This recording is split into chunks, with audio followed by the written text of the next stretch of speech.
Hi everybody, we're back with the one set everyone's talking about. Now we're moving on to disc number 3. The first two discs didn't really hit home for me, as you could probably see from my other two reviews, so we can only hope it gets better from there. Check it out. The set, and of course here we have disc 3 in its own trifold case, as is every DVD, with the credits on the inside and all. Now on this DVD there are, again, 5 effects. Let's go through them, shall we? Alright, the first one is Casanova Inc. by Steve Haynes. Now you may be familiar with the other release that Steve Haynes put out through Big Blind Media, called the Casanova Concept. Well, that's essentially what's being presented here, is Steve Haynes' Casanova Concept, which is a very special signature, I believe, yeah, just a sort of a signature duplication style idea. And here it's applied to business cards, and it's just a really cool effect, really cool method. It's extremely strong, and just overall something that can definitely be looked over, and it's also a great handout for your business cards. If you have business cards, this is done on business cards, it's all good. You do have to make a simple gaff, but it shouldn't take too long to make, and it's very easy. So, Casanova Inc. is a fairly good starter to the set. 7 out of 10. Next one is Halfmoon Trading Company by Paul Harris.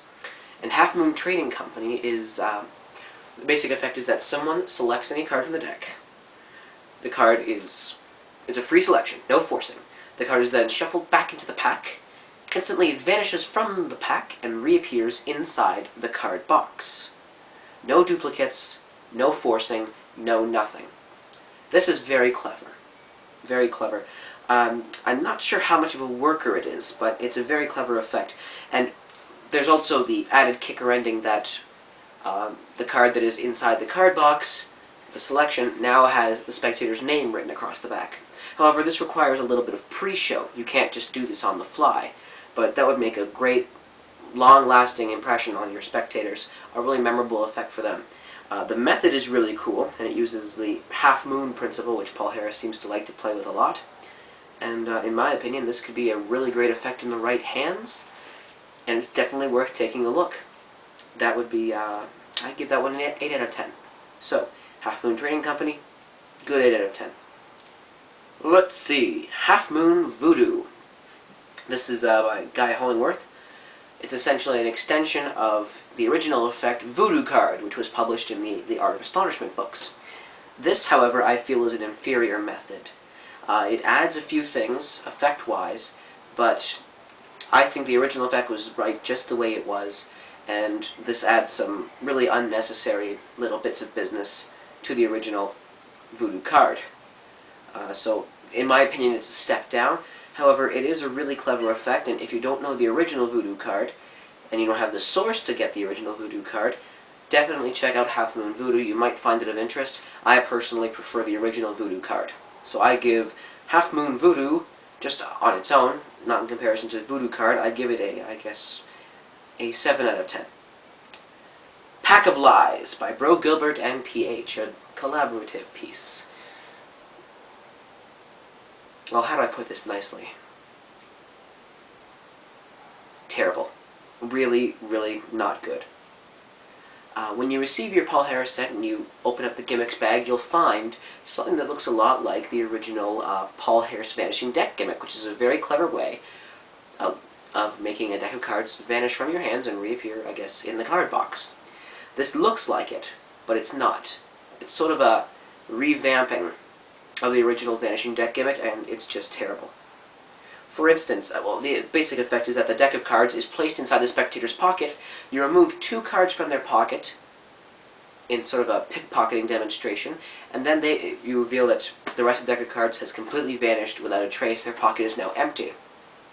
And it works on a similar principle than the original Paul Harris Vanishing Deck does. However, this method is way inferior. The original Vanishing Deck is light years ahead of this one. For instance, you have to start with the cards, first of all, in an unnatural grip. The cards are sort of held in a middle grip, and it looks really unnatural and very ugly. And you can't pull this out of your pocket and go into it. It has to be set in your hands already. You have to go behind something to get it all set. So, just really a terrible effect in my opinion. The deck can't be shown. Everything's so unnatural, and to me the handling is just the ugliest of the ugly. So I give Pack of Lies a 3 out of 10. Not worth my time. And the final effect on this disc, Solid with a Happy Ending by Paul Harris. Now this is some good stuff. This is one of the first times in the entire set that a new variation or version of an older Paul Harris effect is actually an improvement on the original effect. And this is the case with Solid with a Happy Ending. In case you haven't guessed by now, this is sort of a variation on the Paul Harris Solid Deception effect, in which you'd perform an ambitious card-style routine or something of that nature, and at the end the deck of cards would fuse itself into a single solid block, which is a very surprising and very cool effect. Solid with a Happy Ending has a similar effect to it. The cards become a solid block, but the happy ending part of the whole thing is that at the end the deck actually unsolidifies itself and goes back to being a regular deck of cards which you can spread, cut, and do whatever to. This is extremely clever and a great ending to the original Solid Deception. I can see this playing extremely well, and I really like this. It's bravo. I give that one an 8 out of 10. So a recap, we have Casanova Inc., which I gave a 7 out of 10. Halfmoon Trading Company, a 7 out of 10. Halfmoon Voodoo, a 7 out of 10. Pack of Lies, 3 out of 10. And Solid with a Happy Ending, 8 out of 10. So, still not too stunning. A mediocre disc, some good, some bad, some terrible. But we'll see what happens with the next discs. Who knows? It may pick up. We're only a third of the way through the set, so join me for Disc 4, coming up very soon. See you later, guys.